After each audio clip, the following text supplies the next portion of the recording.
If we could start with a prayer, I bet that's a good idea.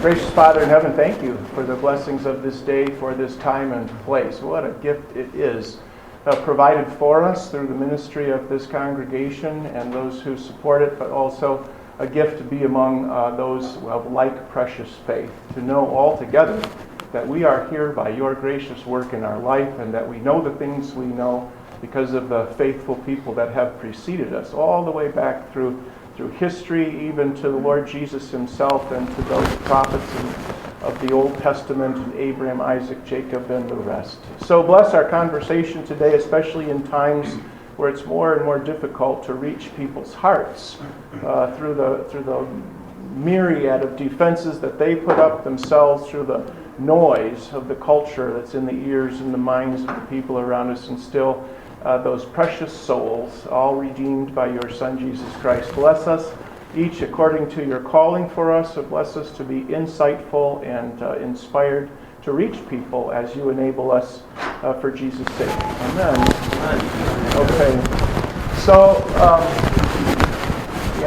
So you get it. You get what the name is like. My daughter used that expression, like taking a drink from a fire hose.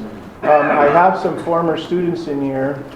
And a blessing to see you. Some of you are new friends. It's great to see you too.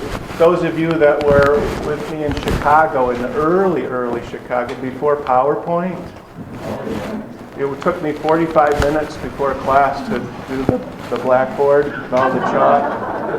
Yeah, and I got through it all. I can't believe it. I did that.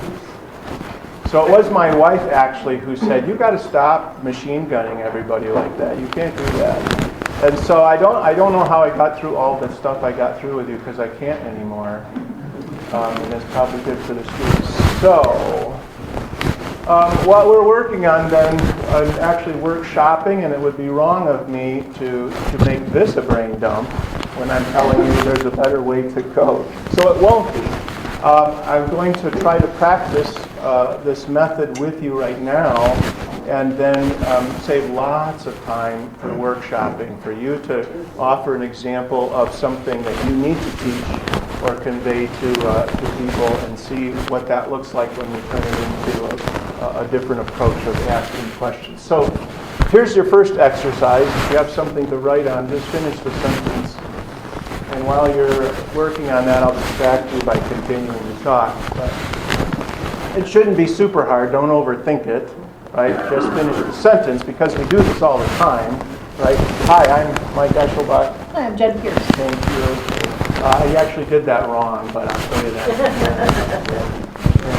So, Molly, hi, how did you finish the sentence? I'm a mom. I'm a mom. Okay, there's one. Ben, hi, I am a father. A father. Katrina? I'm a little child guy. That's a good. Sorry, It gets tired. I was at a conference with Dr. David Scare is the elder. David Scare, yeah. Right. I was at a conference once where a Presbyterian fellow from my grad school, Westminster, was doing the topic of sanctification, and he turned around and looked at Dr. Scare and said, "Are you familiar with the concept?" And Dr. Scare said, "Well, we're familiar with the term, but not the concept." So, did any of you put your name? I am. That's what I did, right? Did any of you put what you do? Did any of you put a relationship that's maybe more substantive, son, daughter, father, mother, brother, sister, aunt, uncle, those sorts of things? Okay. So I like to take the students through this exercise because it gives us a chance to get in the same place together. To show you this. Did any of you put "I am a contingent being"? Humanly, I would have. You're my guy. At the print services office back in Chicago, we got a really great print services person, Mary McKenna was her name, and she had these little sheets you could fill out, what I'm grateful for. in 10 things. And that kind of got to be kind of a piety thing. And so I got one day, I was waiting, and I only put one thing on it, and I stuck it up on the wall. I put, I am grateful for involuntary muscles. The only one on there. Where would we be without them? So, when I do this with students, it gives us a chance to say, is anybody not a contingent being in the room? Some of them don't know what it means. So we explained that. I'm a dependent being. I don't live independently of everyone else or everything else. Anybody else? You need oxygen? Me too, right? Water, hydration? Me too, right? You need all the kinds of things that are going on around us? Me too. So if we're dependent beings, then it makes sense to think about what we depend on. And it would make sense to be careful with that, yes? Yeah, I remember being careless with that once with my mom, and I got a big handprint on my face for a while. It was kind of cool, red. And I remember being careless with my dad, and there was a different approach. He was good at the silent treatment, and I didn't like that. Cold War is not my thing. So you got to be careful with things you depend on. And then for us, not dependent but interdependent, right? How many ways do we not even know yet in how many ways our lives will intersect and cross, and we'll be helping each other and supporting each other or need the support of others. My wife is starting to bring me coffee, which is, I've been doing that for the last 40 years. Now this is great. Okay, so that's just a sample kind of a thought prompt to get the room talking, sort of a thing. So this is why, if you want to take another minute, if you hadn't already done this, to think of one at least maybe, and maybe if you can think of a one that's tough for you. Is it hard to get people to engage in the conversation, to ask questions, to stay with you when you're trying to teach them? Maybe how many of you really pay attention when you're in a room with students, whether they're adults or children, but you're really paying attention if they're tracking you or not? Right? I don't like the distraction thing because that means I'm failing. In the past, I used to speed up. That meant you're bored. Let me speed up. And then some students said, no. Don't speed up. We're trying to catch up to where you were. That's why we're lost. Okay, so slow down. But, okay, something, and then if there are some sub-points about that, and then this is where we'll get to the workshop sort of a thing. Can we convert our statement or statements and sub-points into questions? And then we kind of work out a connect the dot sort of an approach to things, question by question by question. Are your questions opened or closed? Raise your hand if you don't know what that means, open or closed questions. Okay. A closed question is a single answer, right? Do you like Jesus? Yes. Okay, well, I remember when I was at seminary and we had to go to the hospital and nursing homes and visit strangers. Things that no pastor I ever know ever did. They had us do it as seminarians, you know, and that can be a long afternoon if you only know how to ask closed questions. What else? Okay, so an open question tends to be those interrogatives. What do you know about? Or what could you tell me about? Or how does this work, do you think? Kind of a thing where we'll see where their answers take us. And that's where we'll get to the sequence of questions, to the irreducible. This is what, this is probably why there's no philosophy programs around too much anymore, because everybody hates philosophers because they're always doing this. Like, so what do you like to do in your spare time? I like to play games. Why? Well, because I enjoy it. And why do you enjoy it? Oh my God. because it helps me reduce my stress. And why does it do that? So keep going back and back and back until you kind of get to the root of things, and then we can make some progress. Okay. What do you suppose is risky about this approach? So the not risky part about a brain dump is that you're in control. Yes? How many of you have worked with like preschoolers or kindergartners? And you know to never take a breath, right? Just keep it going, or you're going to have these big hiatuses, right? You're going to find out whose dad has a pickup truck and what they had for supper last night. And I got a baby sister and all that. Okay, so in our case, though, this is going to be risky. Why? Why do you think? Because I don't know where it's going. That's right. So you really have to know your material, right? You have to own what you're trying to invite them into exploring with you, because you don't know where it's going to take you. That's right. But there are so many benefits, so much value. And if we can take the risk away in a number of ways, right? Number one, we do believe that there is a God who's ultimately in control, yes, and who makes all things work together for good. And so if I really do believe that God said that we can do the prep work in our hearts, the preparations of the heart belong to man, but the answer of the mouth belongs to the Lord. Don't worry about what you're going to say in that day, for the Holy Spirit will give it to you. If you really believe that, then it's not that risky after all. The second antidote for the risk idea is it's in the next slide. Well, it's in the next slide. There we go. Tim Byer, are you in the room? Tim known me since Concordia River Forest. He thought better of coming. Nora? No, that's Tim. I think she's with Tim. Mark? Glasser? All the people that signed up first did. No, they got a better offer. Anna Johnson, are you here? Oh, this is looking really bad. And you came anyway. He didn't learn a thing.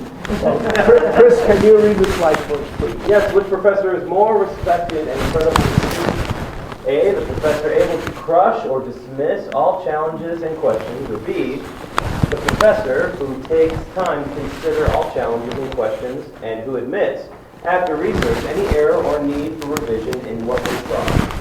And C, why? Yeah, Chris, what do you think? Which No. I put the fine print on there in case I forget what I was thinking, which I do all the time. So, I think of all sorts of stuff early in the morning, and then that's about it. And it's 4 o'clock, so you guys talk about risky. Chris, what do you think? A or B? Yeah, I would like it to be B. And why? Now the what part? Why? Because if we knew all answers to all questions, we would be God. Yeah, please. Part of it depends upon the subject matter. If you're teaching something that is, one of the things I teach is accounting. There is usually one way to do it, and you need to tell them the right way. If I'm teaching theology, it's probably B. Good. Yes, thank you for that. That's another thing that's important in this, is always thank the people for what they said, no matter what. Right? Because there's always opportunity in what they say. But no, seriously, in our time when our culture is becoming ever more antagonistic towards what we're here to do, I have people mad at me. I've never met you before. You're already mad about everything. I mean, I know how to make you mad, but give me a chance. But it's very disarming, and I see it every semester for me to thank students for what they said, which was an objection. It's just really jarring to them. Like, they thought this was going to be a fight, and it was an invitation instead. And we get to pursue, okay, so what if that's the case? Or, I'm glad you reminded me to think about that sort of a thing. And now your answer is good too. There's difference between finite subjects and infinite subjects, yes? And there's a difference between established principles, like engineering programs. I asked the students, how many of you in physics class with my friend Dr. John Kenny? You know Dr. John Kenny? He's like the smartest guy I ever met in my life. Do you argue with Dr. Kenny in your quantum physics class? Like, we don't even know what he's talking about. Well, same here, you don't know what I'm talking about. But, okay, so yes, there are engineering, all those kinds of science classes where medicine, right? What about medicine? Well, I don't really. How do you know the ankle bone's connected to the foot bone? But we work in a field that's very difficult because lots of people don't have thoughts about most other subjects. Like, do you ever wake up in the night and go, oh yeah, that algebra problem I had, right? But everybody has theological thoughts all the time. And because they're my thoughts, I assume they are correct. And I don't like it when somebody's telling me something that sounds different than what I thought was correct. Okay, so this became very important over time. Part of it also is a memory issue. I mean, I know I can be in the ballpark with talking about things that I've read pushing 40 years ago. It's in the ballpark, but so it's okay to back off a minute, or even to take time, or even to assign a student to say, well, would you be willing to search what I just told you and see if that's not the case, kind of a thing. Okay, so let's go back to here. All right. So part of the collaborative discovery too, and I'm sure you're all familiar, well, I just experienced it in a little bit, is when you ask a question just to the whole room, right? Who would like to tell us if the genus Myostaticum is reciprocal, besides my friend Richard Riley and my daughter Abigail, who snuck in the back late. Okay. So one of the beautiful things about Zoom was everybody's names there next to their face. So you can just click, right? And people that took Red Cross first aid, that one of the things I remember them teaching me is don't say, somebody call 911, right? You point to someone and say, you call 911 and it'll get done, right? So call on people by their numbers. Yes, I'm not doing it, see? Tell me your name. Tony, have you seen that before? Yeah, I had you produce that. See? I knew you looked In familiar. Chicago. Yeah. My memory's shot, so I'm not embarrassed anymore about saying, do we know each other? Yes, we do. Tony, can you read number 2? Yeah. The statement or question they read is theirs to work with, though the gospel urges us to help if they are. All right, so I asked Chris to read the slide. That's yours. So in the classroom, that gets interesting too. Right? If you are so unlucky as to get a hard question, sorry, that's your question to answer. But you're not left alone. And this is where we get the gospel wisdom. So maybe if you see a student wants to answer the question but they're struggling with it, can you think of some previous questions to help them get there? Like, what the heck does genus Myostaticum mean? Right? Well, that's the aspect of the nature of Jesus Christ that has to do with his majesty as God, right? And so does the divine nature give something to the human nature of Jesus? Of course, like everything. Does the human nature give something to the divine nature? Like God was not quite all he could be until he assumed a human nature. That's problematic. Okay. So we can help them, and classmates can help them, and that's, that classmate too. It's just like, oh, please call them. Okay, you can use this time. So good. Yes. Sarah. Sarah, where are you from? Omaha, Nebraska. Omaha, all your life? Nebraska mainly. Nebraska mainly. I was in Nebraska once. Sorry. You didn't stay long, did you? Well, not long enough, apparently. It is the good life. Well, I'm not arguing with you. Look at this. Can you feel the tension with me? I'm not saying I can't say anything about this. I love Nebraska, but I had to speak in Imperial, Nebraska, and so I flew into Denver and had to drive east. And it was one of those weird time warp things. Like I said, I've been driving for hours, and I don't think I'm getting anywhere. So I had to watch the mile markers and the clock. Like, well, okay, I guess we're just going. Okay, can you read number 3 for us, please? Having the students read, A, saves my voice, B, keeps them more alert because they will never know who will be called on next. This also took on a new life because of Zoom, right? So I think you can point to the next thing in class. In Zoom, that wouldn't work.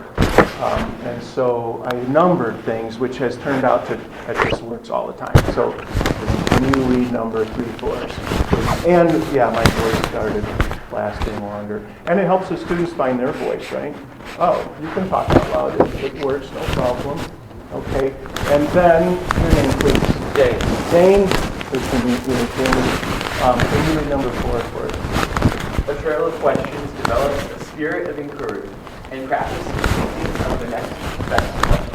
Right? So you know the thing about teach a person to fish or catch a fish, right? The best way to do it is to feed people fish while they're learning to fish, right?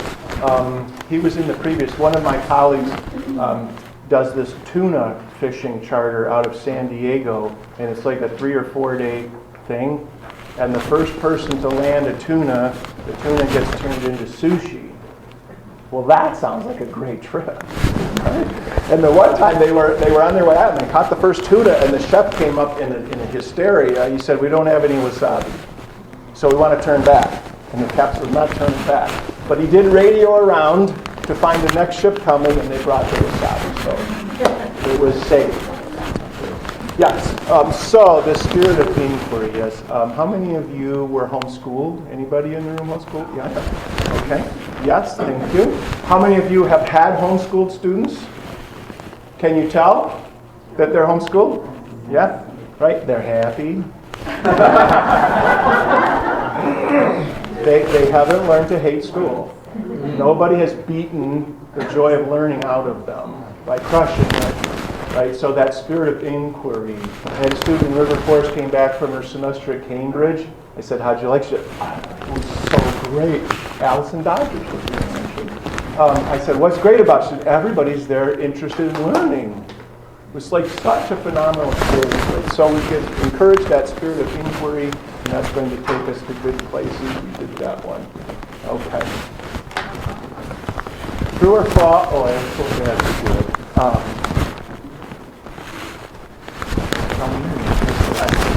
Tim, nice to meet you. Where are you from, Tim? Columbus, Nebraska. Nebraska. Wonderful people from Nebraska.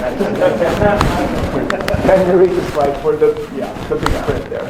True or false? There is no way to resolve the question of origin. What do you think? True or false? You got 50%, right? 50-50 chance of being right. Not false. False. Good. How would you prove that? I told you philosophers are a pain in the neck. Or lower. Look at its history. Look at its history. Good. So there is some history of somebody trying to figure out the question of origins, yes? And so far that history has yielded definitive results. Theory. It's theory, but everybody's not satisfied yet, right? Right. It's not like one evening all across the world the media came out and said, "Well, we figured it out. Here you go." And everybody else was like, "Good. Let's go on to the next subject." Now, think about the difference of the question. Now, I didn't say creation, true or false. I didn't say evolution, true or false. I just said there's no way to figure it out. So start the students thinking about what if we set aside our commitments to the subject itself and first committed to a pathway. Is there a way to figure this out? And maybe then instead of being antagonistic and being collaborative, we can use our different experiences and perspectives and knowledge to build a way that would yield that result. So it's actually a question about optimism. It's also a question about assumptions. You're assuming there's no way to figure this out just because nobody's done it yet. But we've figured out lots of stuff in the course of history, haven't we? Humanity. Any of you know the Lee Strobel movie, Case for Christ? Read the book maybe, right? That's phenomenally important for us as a resource. I require my students, I don't know if they do or not actually, I quiz them on it. But I asked them to watch that. Why?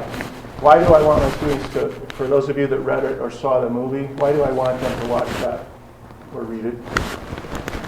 Figure out how you got to do it. Okay, and it's about what, Ben? Demonstrating a pattern of injury. Yes? That proves what? Lee Strobel concluded what about the Bible? It's true. No, it's not that guy. Somebody paid him to do that. No, they're not having it. Some of these, they're not having it. But this is what you're right. I tell them, no, the value, the most important thing that Lee Strobel did in the first place was to give us the 14 arguments against. That's so helpful. There they are. There's the catalog of arguments. And really, it's about 6 or 7 are the most important arguments, right? And does it matter to you that he sought out people whose expertise is in that field? Right? There was a debate on the UCI campus some years ago between Greg Bahnsen, a philosopher, and Gordon Stein, a biologist, and the question was whether there's God or not. Right? Guess who did how in that debate? Right? Because it's not a biologist debate. It's a philosophical debate. And it became evident. It was beautiful. Bahnsen's fantastic, and he's a very gracious person, and he just creates such a great witness to theism. But that was the discrepancy. So you can talk to people who have learned arguments against the Bible, but do they know those arguments firsthand? For example, I hear all the time, the content of the Bible is unreliable because you don't know what the original content of the Bible is. Really. And you know that how? I try not to. See, I'm crushing them. I'm not supposed to do that. But I do get to show them my Hebrew Bible. I get to show them my Greek Bible. You see how the top half of the page is the text, and the bottom half of the page is all this other stuff. What is that stuff? That's a record of any time there's any variation in more than 10,000 manuscripts in the text. So you see, this text isn't just one person, well, I like this text, so this is what we'll use. It's in its Nestle Aland, what is it, 27th, 8th edition? 27 or 8 times, pools of scholars have worked through the manuscripts to see which is most likely the authentic reading. That is some serious scientific work. Yes, we have a reliable text. Yeah, but you can't know what it means. Yeah, actually you can. Greek, Hebrew, wonderful thing ever.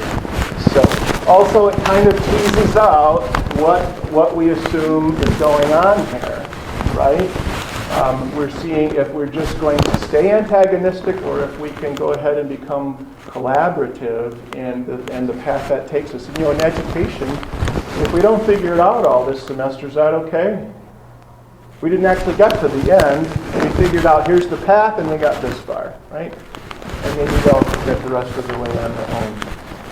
Not in driver's training. I'm sorry? Not in driver's training. Not in driver's or medical school. Oh, you'll probably be okay, though. How hard could it be? Okay. Please, tell me your name. Kelly. Kelly, I got really good eyes, but not that good. Kelly, can you read that for me, please? How to know if there is God. Yeah, what do you think, Kelly? I first think, why is the G lowercase? That could just be stupid on my part. Oh, no, I think it is. Ask yourself. I'm sorry? Ask yourself. Oh. Do I think there is God? And how to know? I don't think we can. Super good answer. Okay, good. Maybe, what's the next question? She provided us with one, how to know if there's God. Is there another next question? How to know if there's God? This is philosophers think this all the time. It's actually helpful. Right? Philosophically, anytime you start a conversation with somebody, you have to Define your term. define your term. So what does, okay. Does the genie have a God?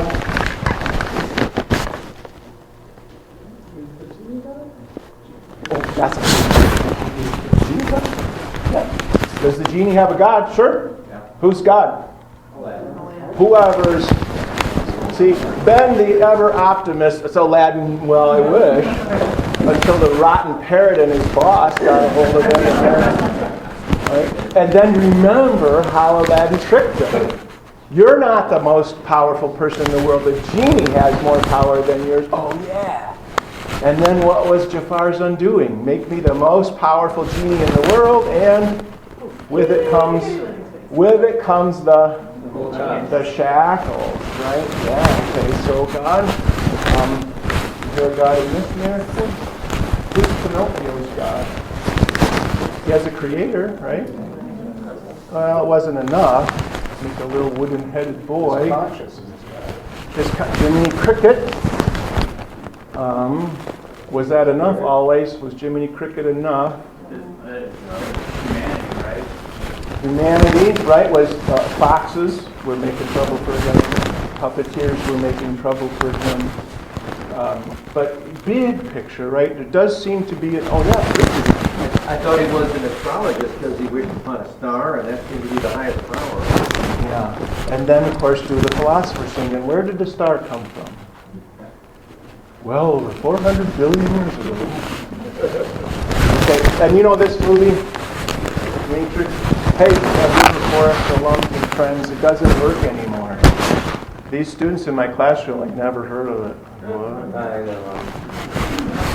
They will now. Yeah. They're going to go see it. Oh boy. Okay, yeah, I can't wait. So we're going to define God. Luther did that for us, actually. Right? You might remember reading that somewhere. Luther said a God is? Yeah, right? Yeah, your first love and trust. So ultimately, whatever controls you is God. Whatever is the cause for what you do is God in your life. Whether that's the true God or not, that's another question for us. So,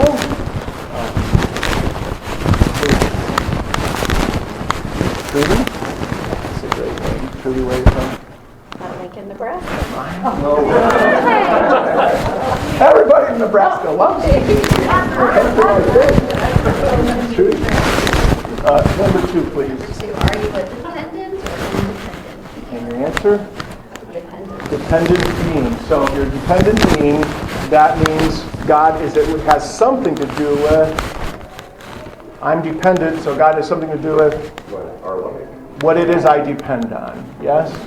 Yeah, good. And then you could think about, this is off script, which is always risky, right? Is my God dependable?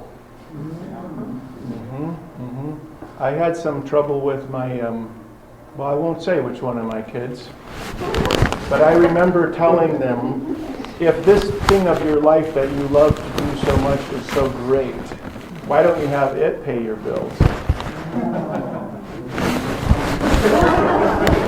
Okay. Number 3, please. What's your name? Alex. Great name. Where are you from, Alex? Not Nebraska. 49 other possibilities. Tulsa. Tulsa, Oklahoma. Yes. Why am I asking that? Well, first of all, what's that mean? Organic or artificial? Is it something I've learned? Is that, which is that? Learned is organic or artificial? Okay. Could it be organic? You ever been thirsty? I learned something, right? We actually got this wrong with that same kid of mine, right? He would never bring water on a road trip, and he always asked, somebody got some water? My wife was like, yes, here's some water. I said, don't do that. Why do you suppose he never brings water on a trip? Because somebody else will do it for me. Okay. Anyway, he turned out fine. So, how do you know if your dependence is artificial or organic? I sort of was hinting at it just now. Please. How much does it matter? It matters a lot. Like how soon we're done here so I can get to that bottle of vodka I hid in my backpack is really important to me. I'm starting to get the... Yeah, super important. Yes. Now, next step then, right? So let's say I have something going on with alcohol in my life. Is that artificial or organic? Well, it kind of feels organic, right? I mean, it's chemistry. Anybody have organic chemistry? I heard that's really hard. Or you get to what Abby's getting at is, yeah, but is alcohol helping my relationship with my wife? Is it increasing my brain power? It seems to, because like when I have a lot of it, I'm so smart. And funny and handsome and young. But so you start thinking about, yeah, well, does my life, my big picture life, does it really depend on this, or is this undermining my life? Right? And if any of you have worked with people in substance abuse, and I've been doing a lot of that in the last years, that's what intervention is, right? Get the 12 or 15 most important people in this person's life, and they surround the person, and you go one by one. What is this substance doing for your life or against your life? Powerful experience, organic or artificial. I also mean by God's creation or by human invention. Right? Sugar, super addictive, yes? Super. I can make it through the Oreo aisle at the grocery store. I go faster, and I try not to look, but I can do it. I do it week after week. But my daughter, Generally looks like a pacemaker. What? Like a pacemaker for your heart. Oreos? No, I become dependent on my pacemaker. Oh! Although it's artificially made by man. The Oreo punch. How did you get Okay, interesting. See, there's always one in the class. No, I missed that about you. Yeah. But the pacemaker is trying to provide for you something organic that's been lost, right? So I'm hoping for a brain transplant soon. That'd be good. Okay. Why are we talking about this? Sugar. Oh yeah, sugar. Right. Didn't God make sugar? Yes. Did he make it in that concentrated of a... No.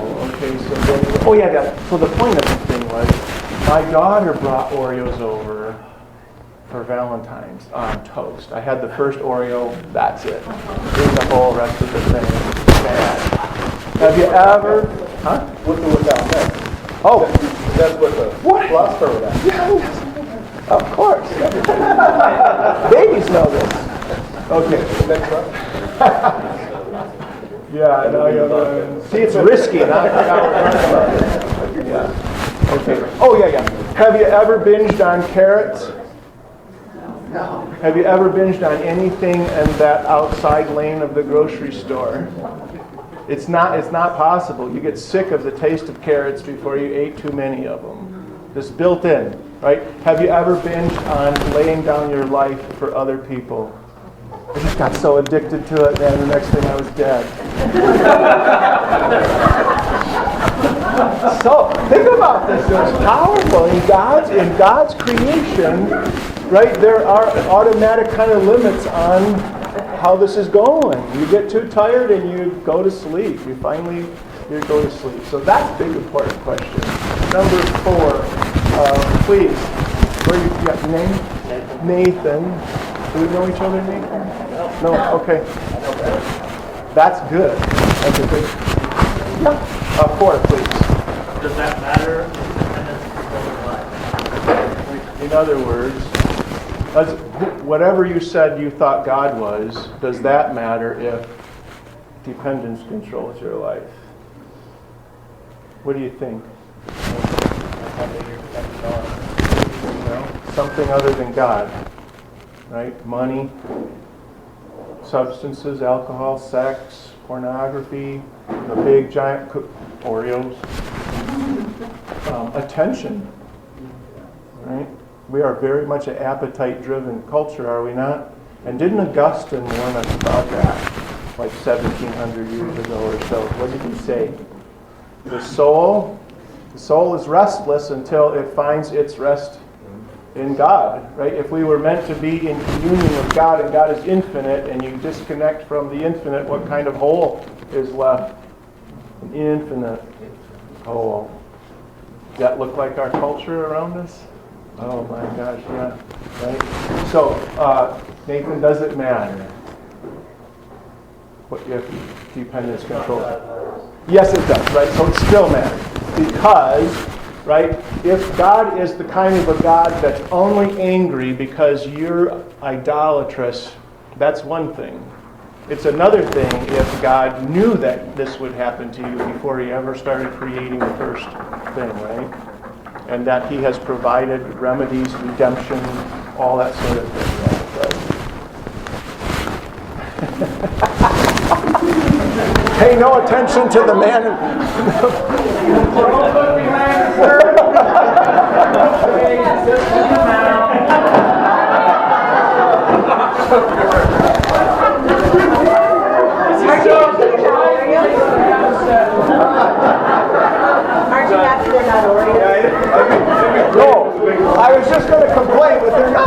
Sorry about that. Oh, I think I'll have I need it. Hence my point. Let's hear it. Let's hear it for interruptions. How are you, young man? Hey, they're cold. Is this us failing a test? This is passing the test. This is the test. Oh, man. Oh, we have to. Well, this is, it feeds right into the exam. I'll let Ruby know the truth. Wow.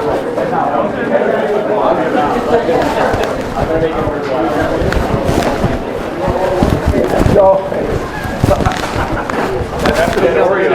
I thought for a minute it was actual M&Ms, then I was all in.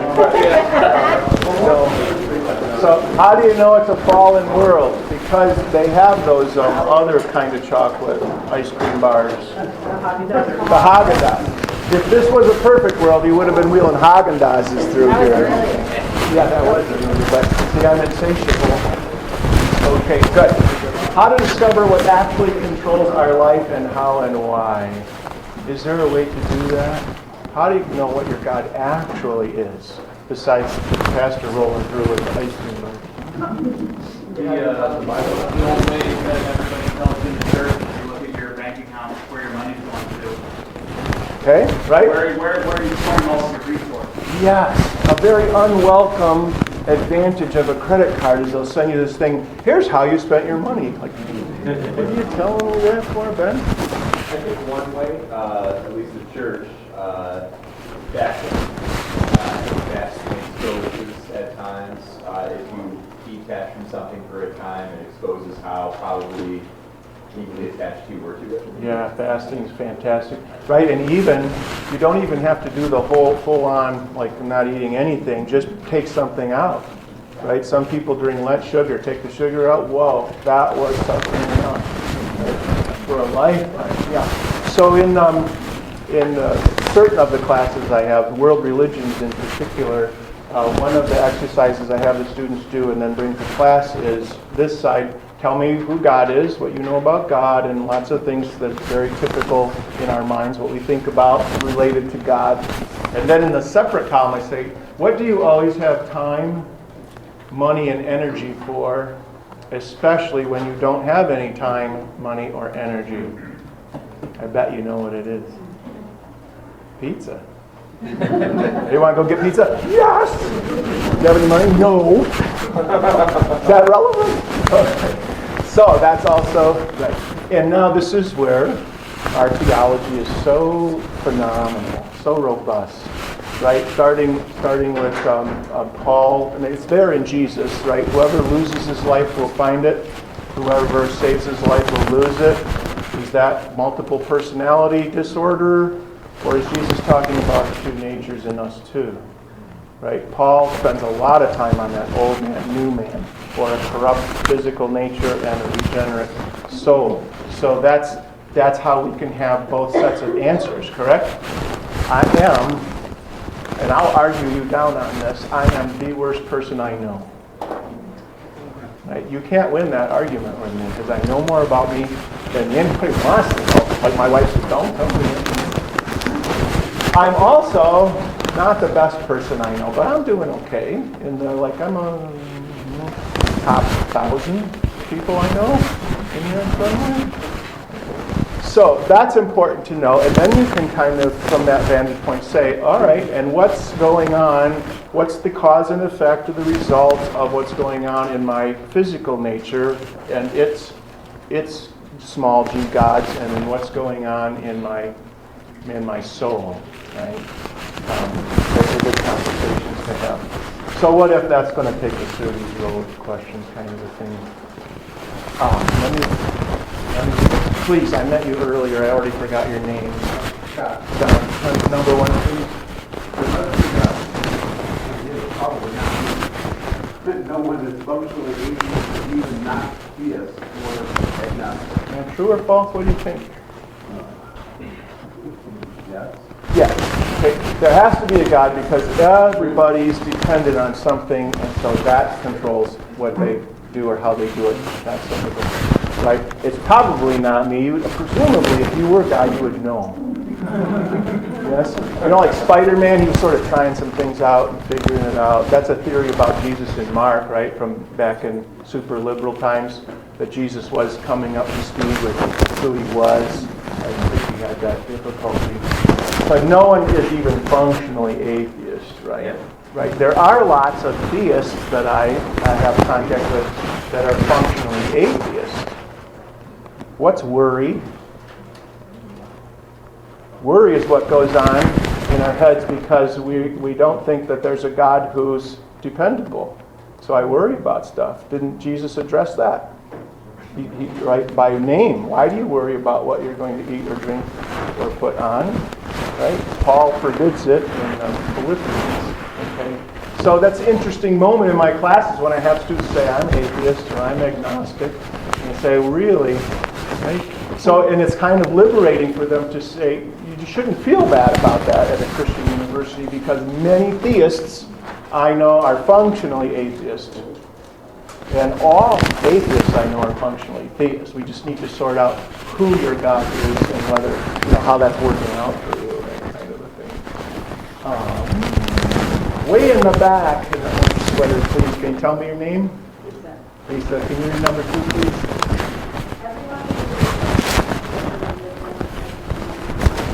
True or false? True. It's nice that you took time. That's very commendable. Yeah, that's good. Why true? Why true? Yeah, please. Because religion ultimately is what you do, and everyone does something. So it's identifiable. Thank you. Right. Go to the adverb. The adverb of religion is? Religiously, right? Yeah, L-Y. Religiously. Do people do things religiously? Absolutely. Every human being on the planet. We have a different word for it. Starts with H, A, B. Yeah, we have abbots, right? Religiously. So I tell my students, you can park outside of any Starbucks any number of days in a row and you can watch people practice their religion. Same time, right? Same order, same ridiculous price. Okay. So there it is. So it's knowable. Now I have students who'll come back, nope. I had one student a couple of years ago, absolutely, no, I am not religious. I said, do you do anything the same day after day? Yes, I'm still not religious. Why was she so adamant about that? Because in her mind, religion is associated with, let's see, the Crusades, the Spanish Inquisition, the bombing of abortion clinics, right, everything, probably COVID. Okay, so then it's fun to tell them, okay, let's think of any other atrocities in human history that were the fault of an atheistic government. Oh yeah, there aren't any, are there? No, that USSR, they were so nice to everybody. So nice. Right? In fact, because of the whole Holocaust thing, I did some research and I have a slide that lists the top 10 Holocausts for numbers of people exterminated. Right? Hitler's he's way down there. Way, and all of them are atheists. It's really, it gets everybody's attention.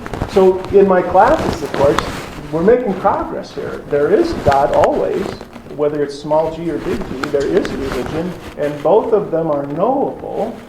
And number 3, please. Yep, please. What's your name? Sorry. Tim, where are you from? New Mexico. New Mexico. That's a beautiful place. Two? What are they?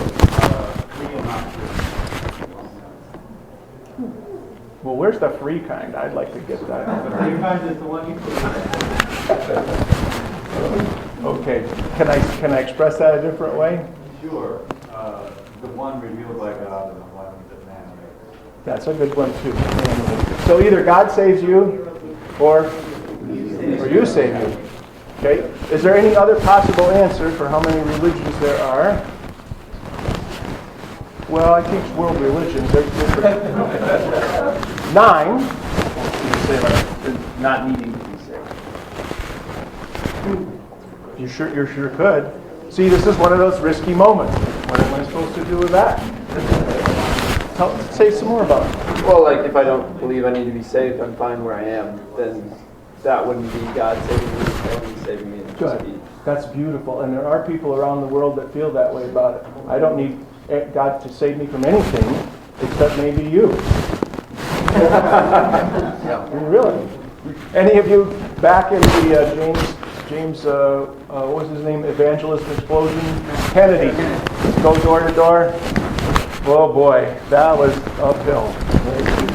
And especially once the Jehovah's Witnesses got involved, then you have to start with them, not Jehovah's Witness. Okay. So yeah, that's a beautiful answer. Okay. So my next question is: so what happens to you when you die? That's the question. Right? If I were from that side, maybe I'd say nothing. Nothing happens. Good. So how do I know nothing happens to me? Because I'm ready to tell God to get out of my life and do what I want to do, like Oreos. How do I know nothing happens to me when I die? I don't. Well, that's the problem, right? That's really risky, isn't it? Yes? And so also in the classes I teach by nature, say, how sure are you of what's going to happen to you when you close your eyes for the last time? And isn't it interesting? This goes back to, they don't know what Consumer Reports are, but you might. Consumer Reports, right? Now you do reviews or something about it, right? A lot of people put more time and research into what their next toaster is going to be than what happens when they close their eyes for the last time, right? And does it make any difference if what I think is going to happen to me after my time in this world, does that make any difference to how I spend my time in this world? Right? This goes back to the Roman Empire and the military. They said we want our soldiers to be theistic enough to feel good about dying in the battle. But we don't want them to be so theistic that they would realize that this battle is bad and we're not doing it. It's just that sweet spot right there. Right? Yeah. Good. And also, in terms of dialogue, this is something I teach in apologetics in world religions, is go ahead and always put yourself in the other person's world. Right? So we'll just start by assuming my world is wrong and your world's right. Good. Now what happens to me in your world? That actually is the first time I begin to make progress with Jehovah's Witnesses and others, but especially Jehovah's Witnesses. So Newport Beach, two nice women were there with the Jehovah's Witness, book paperwork, and so I said, "What happens to me when I die?" And they went into their script. I said, "No, I know all that stuff, but I want to know what happens to me when I die." And they said, "No, if you're a good person, then you go to heaven." I said, "Well, that's the problem. I am not a good person." So they said, "Well, if you tried to be a good person, then you would go to heaven when I die." Also problem.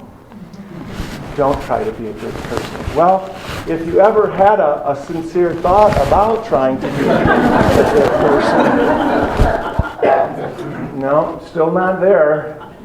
It was a phenomenal experience because they don't have an answer.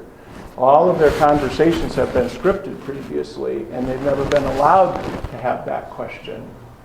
And so now that a real person in real time and space says, according to your religion, I'm hopelessly lost, that's a burden that they carry with them and carry back. I don't know what that resulted in eventually, but it was a good opener, right? Got them thinking, hopefully, maybe. So 2 religions, 9 religions. What about as many religions as there are people? Right? Wherever there are 4 Lutherans in the room, there's a 5th. You know that, right? You've heard that before? Okay. I have both for 14 years at River Forest, now 8 at Irvine. I have phenomenal colleagues. but we don't agree on everything. That's okay. The fundamentals are there, but we're always going to have little idiosyncrasies or something like that. What about one? Ultimately, there's just one religion, isn't there? If there's one God, then what's in control? Or who? Then there's just one religion, and that's what God has put into motion, right? You depend on God. Whether you're going to be honest about it or not is a different question, but there is just one. Your life depends on God. A sense of that. If India has pneumonia or known someone, looked at, right? When you're with a person or you're the person that actually has to make your next breath happen, that is a phenomenal experience. So to just think about that, what an accident makes that happen, I don't think so. God makes that happen. Or if I have a pacemaker, or whoever invented that thing, it'd be good. So we do ultimately, and our universe is witness to that, right? There's just one sun that the world. We're very geocentric culture, right? But it's a heliocentric universe. Okay, so either God saves you, so you did that one. You got that one right up to that. Is this the best of all possible worlds? Oh, I should have had you read it, sorry. You know this person, yes? That's Elsa. That's Elsa. Does Elsa look like this is the best of all possible worlds? That's the Disney World Walker after Man, you look at he knows it. This is $1,500, Grandpa. 15 minutes in, this is what I get. I said, I want to talk to the CEO now. This is not the happiest place on earth. There's your proof. But it's not frozen yet, so yes. Boy, it was icy here moments. Okay. Is this the best of all possible worlds? Anybody want to? Please. We have the concept of perfection, and this isn't perfect, so therefore no. Good. Thank you. I was hoping for a no. If this is not the best of all possible worlds, what does that tell us about God if there is one? He does not know what he's doing. Does that sound like some people's opinions about God? Yes, and even religious people, even Christian people, right? So God set things in motion, Adam and Eve. Whoa, Genesis 3, didn't see that coming. Right? So then he throws in a promise there and hope that works. No, by the time you get to Noah, that's not working. So try a flood. Didn't work. Okay, so then that didn't work. So let's try Abraham, Isaac, Jacob. Let's start over. Right? So maybe some of you know that dispensationalism there. Right? Try again. For a lot of people, this is God trying to catch up to what he didn't anticipate going wrong. Change models. Does the science teacher know what's going to happen in the lab? I think the science teacher does know what's going to happen in the lab, right? Are you a science teacher? Assuming that the students follow the directions. Yes. Yes, but does the science lab hopefully anticipate that students might not follow the directions? Right? We've anticipated that too. Right? So you have an environment precisely with the idea in mind that you are going to make mistakes. And that's why it's not catastrophic. Yes? Okay, so we build an environment in which you can try things, not knowing as much as you need to know, and you can learn from your mistakes and not die because of your mistakes. Right? I was going to try this one. I needed to clean something that was really difficult, and I had ammonia, and I had what's the other thing? Bleach. I said, look at this, honey. This is going to be awesome. She said, don't do that. I said, why? Well, and then she explained it to me. Okay, fine. So what if we have a physical extension to who we are, body, in a physical universe like the students in the science lab? And that's distinct from a soul in God's larger universe that will transcend and outlive all of these experiments. But how are you going to know the things you need to know if you can't make the mistakes? So how to be made in the image of God and not be God and not fail? You have to fail, don't you? How could you not fail? Right? I can teach that little girl now, she's 5, I can show her how to work my car and she'll be all too eager to do it. Is she going to make mistakes? Oh, yeah. Right? Every once in a while, there's an article in the paper about that. So I know, so I don't let her do that. Right? But there are ways to do that so that there's no catastrophic results from it. Right? So how do you keep the results from being catastrophic? This is, in my experience, what the Bible and nature reveals to us. But that's enough of that. Let's get to the things you need to teach and see if we can have some fun with this. Or if you've had enough, you're welcome to go. I'm not going to hold you captive. But anybody have I need to teach this, and how would you get to it with questions? Please. An example, I had some years ago, I got invited into the kindergarten classroom because they were learning about the solar system, and they asked, where's Jesus? So how would you teach kindergartners learning about the solar system, where's Jesus? Beautiful. Perfect example. Okay? Kindergartners, there's the first challenge. But I'd rather teach the kindergartners than the 12th graders. Yeah. Right? In lots of ways. Okay, so what would we do? How do we get to that with questions? Kindergartners, and where is Jesus? Who created the solar system? Okay, kindergartners. Some of you can be my kindergartners. Okay, class, who created the solar system? God. Well, what the heck is a solar system?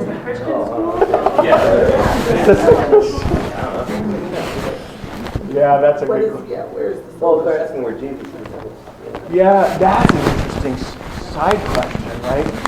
If a kid in a public school kindergarten class asked me where Jesus was, don't I get to answer?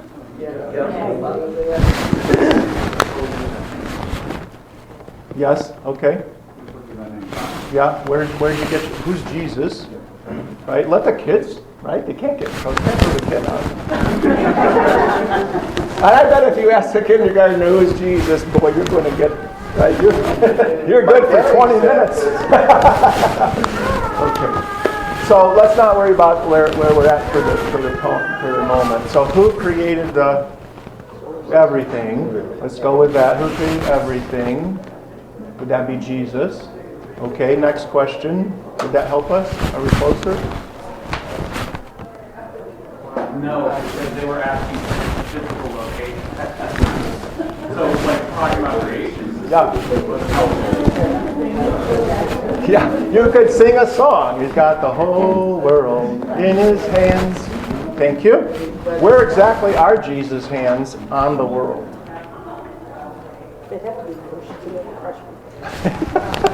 He's got Atlantic, Pacific, Southern Hemisphere.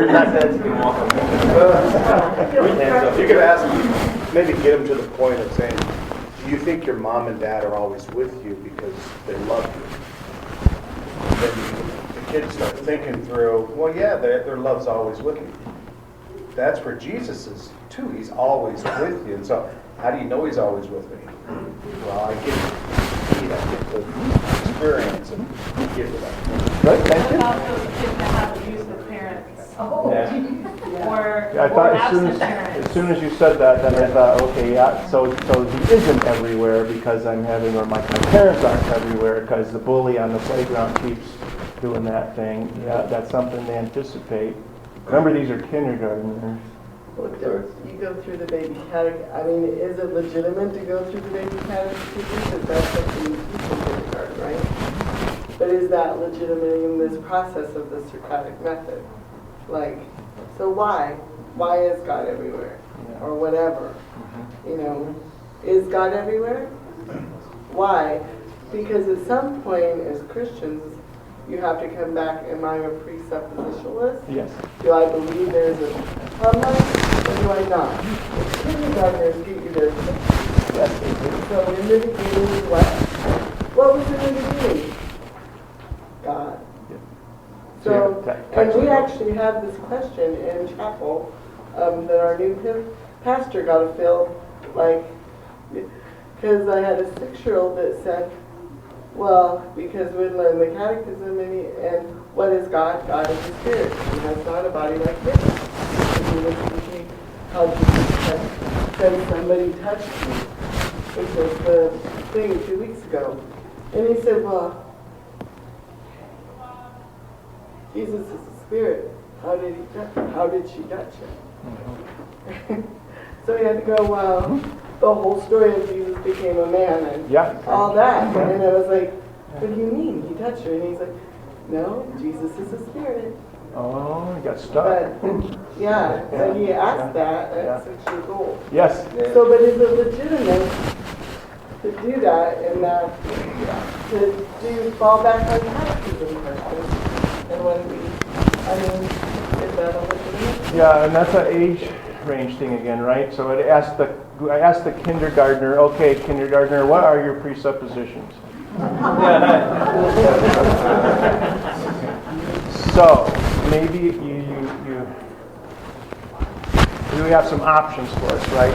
Bible texts are often helpful, right? So we could go to them. In the beginning was the Word, and the Word was with God, and the Word was with God. We could try conceptually, well, how could God not be everywhere? Right? Have you heard, in fact, I've been thinking a lot about this lately. Some people will describe hell, right? The hell of it is that God, the absence of God, yes? Yes. So then God isn't everywhere. So you come back to Luther, Martin Luther said, God is everywhere, but he's not everywhere, remember that? For me. And then you can go to a Bible text. So notice how one thing leads to another. But Lazarus and the rich man, arguably not a parable, by the way, because parables are always introduced, and I'm 3/4 of the way through writing a book on parables. So I've been spent some time on this. Okay, it could still be a parable, of course, but it's not. Has none of the characteristics of a parable, including that Lazarus is named. You don't find that in parables. Okay, so, they both die, and there's the rich man in torment in Hades, right? Okay, and what's he say? Father Abraham, command Lazarus to get me a drink of water. So, is it possible that the torment of Hades isn't anything that God imposed on the rich man? It's God giving the rich man his way. The rich man's stuck in his insistence that he's the one. I tell other people what to do and they do it for me, and nobody's doing it. That's maybe. Please. So, a great time to here to do cannot. Who wants to go to hell? Well, in our culture, it seems like everybody. Right? In a hurry. Yeah, I know what you mean.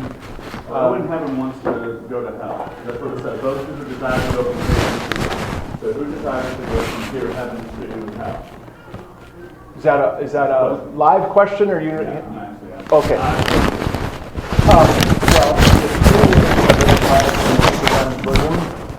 Whatever that includes a lot of different pictures. And you saw someone there that you cared for. Can I just be right back? It doesn't work that way, right? Yeah, C.S. Lewis addresses that in his little novel, The Great Divorce. The residents of hell can take a bus to heaven anytime they want to, but when they go there, they find that they're bored or they just don't find God pleasant company. So, yes, because they don't have the substance. So there's a lot of issues that Lewis pulls into that. But what I really wanted to comment on is how this discussion, like when you said, what are the kindergartner's presuppositions? What you're really getting at there is context. Ideas have meaning only according to their context. And like in the context of astrophysics, the kindergartner brings a figure from another context. And so now you've got to judge. Do I go back to that context, or do we stay focused on this, or and do I have time to address all the contexts and so on and so forth? Yeah. So I want to take another example, at least one more example, but just something about if it was a little bit older, and it's been very helpful in using with my students when we talk about the Trinity. Michael Talbot was a physicist at UCI, and he wrote a book called The Holographic Universe. And in that book, lots of things he talks about. But he talks about how holographic images are made. Right? Help me, Mike. You're my only hope. That hologram. Everybody knows that one. Okay. So however, the holograms are produced on film. Right? Well, it has to do with splitting a laser and mirrors, and the laser comes back together. So you have a holographic image on film, and from the book, it says the film is like a piece of glass. Pane of glass, and here's the picture on it. Okay, so now you put a laser through that, split it, and bring the laser back together, and you get a 3D image. Okay, here's the fun part. Shatter the glass. You can take a piece from anywhere in that original image, and you get the whole image. What? Many of you may have been in school when they were teaching us about what goes on in what part of the brain. Right? And since those days, from one of my members who actually was in a car accident and had really serious brain damage, okay, and in the last years, they've been realizing that what goes on in your brain goes on all over the place in your brain. And that parts of your brain can compensate for what's lost or ineffective in other. So that's the same kind of idea. Everything goes on. So at least, I don't know, 5th, 6th graders, maybe 4th graders, you could kind of get them in the groove with that. Where is God? Well, God's everywhere, just like what's going on in your head or what's going on in this holographic film. It's a path, right? Yeah, thank you. Great example. Another, not that hard. Can't we have some easy example? Please, Ben. Teaching the concept of sin to someone from a Buddhist worldview. Whoa.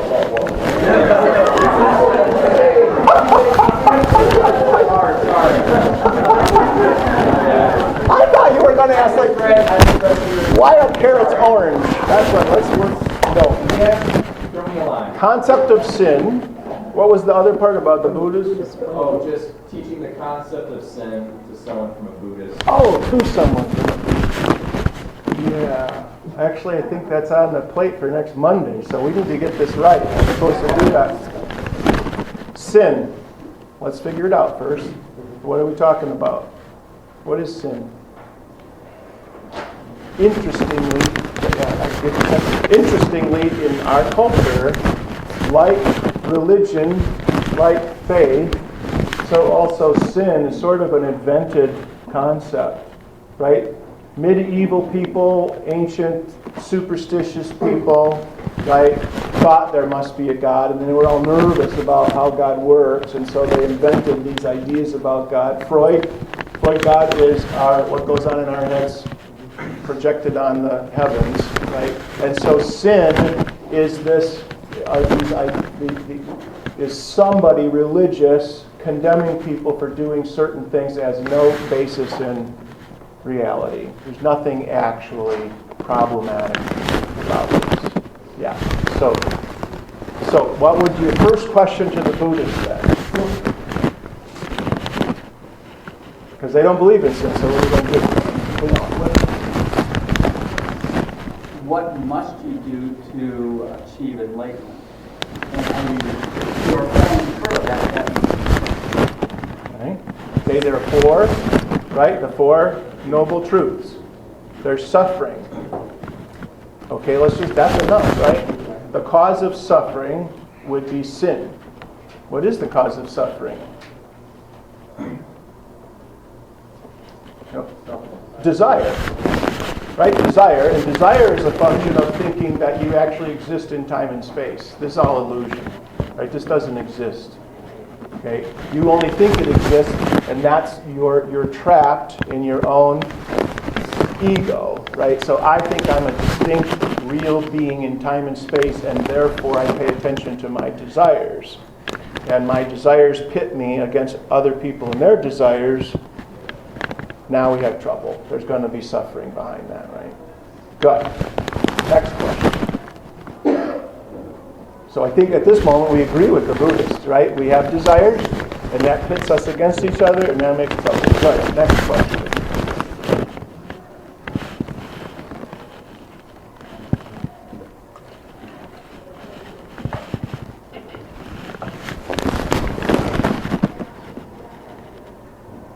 is there a remedy? Is there a solution for this problem of us being in conflict with each other? Oh, sorry.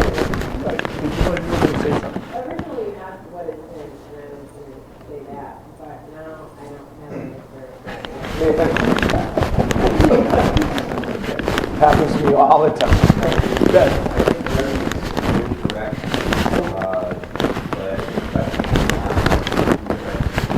Again, it's well, God saves me, I save myself. So the question maybe that causes one to think about how well they're self-remedying the situation. Good. So what happens if I don't escape desire during my course in this life, and in so doing achieve enlightenment, and I die? Now what? Well, the soul, desire, holds material atoms, and so becomes reincarnate as a new person. Yep, so I come back. Let me try it again. Yes? Okay, now what? If there's nothing you can do to escape the cycle, how do you escape the cycle? Here's the problem. Right? What is the likelihood that I'm ever going to, and this is one of the primary traps, is that if selfishness is the problem, and I have to not be selfish in order to save myself, isn't that selfish? Which is the phenomenal thing. It's such a great moment to talk about Jesus. Why did Jesus do what he did? Did he need something? Was he doing something for himself? I mean, just listen to him in the narrative, right? He never gets any sleep. He's always hungry while he's feeding horses people. Right? He's assuming people's diseases in his own person, even their death, when he raises the dead. What's he get out of this? Crucified.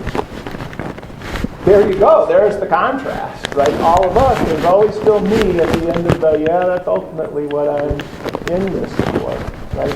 And so, Western notion, Westerners, since the Beatles at least, were all enamored with, Eastern religions, and Westerners love this idea of you give as many chances as it takes, right? That's got to be the way to go, religion, right? Give as many chances as it takes. Perfect. I'm going to be in moksha, nirvana, eventually perfect. So I asked the students, what if we did Concordia that way?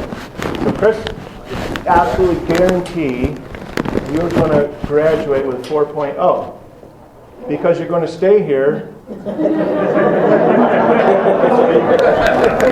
until you get a 4.0. I wouldn't be here right now. And so even God could not help Chris with that. He's phenomenal. All my students are the best thing ever.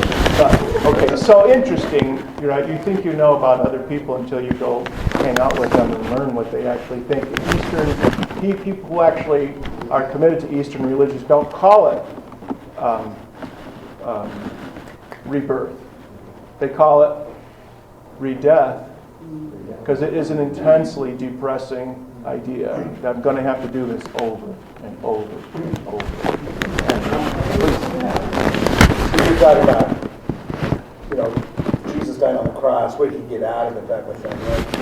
One of the struggles one of my sons has is if God created the world, he foreknew we were going to sin, therefore he has this plan already developed that he's going to come, I will come in and save you. That sounds very selfish on God. So you said, well, did Jesus do anything selfish? Well, yeah, he died to get us.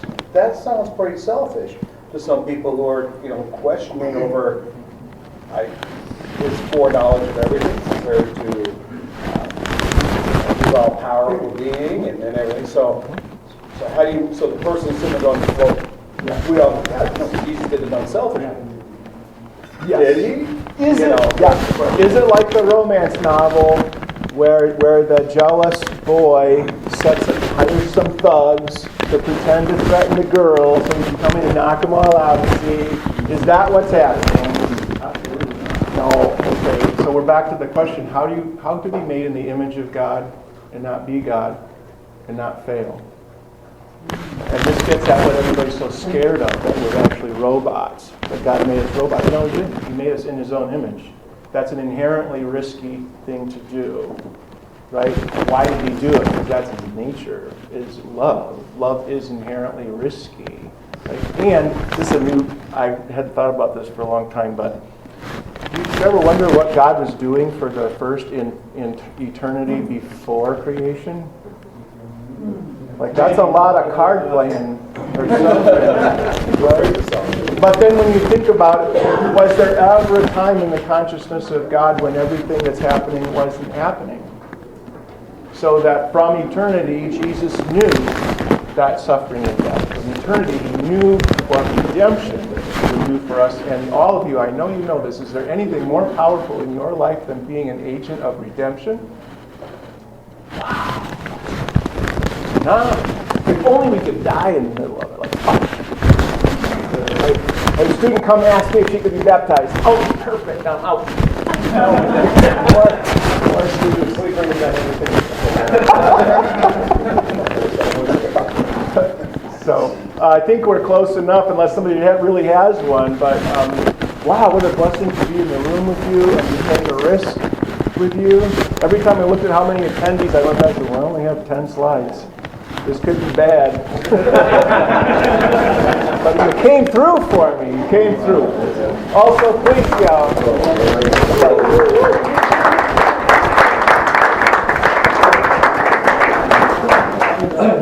I am at your service, friends.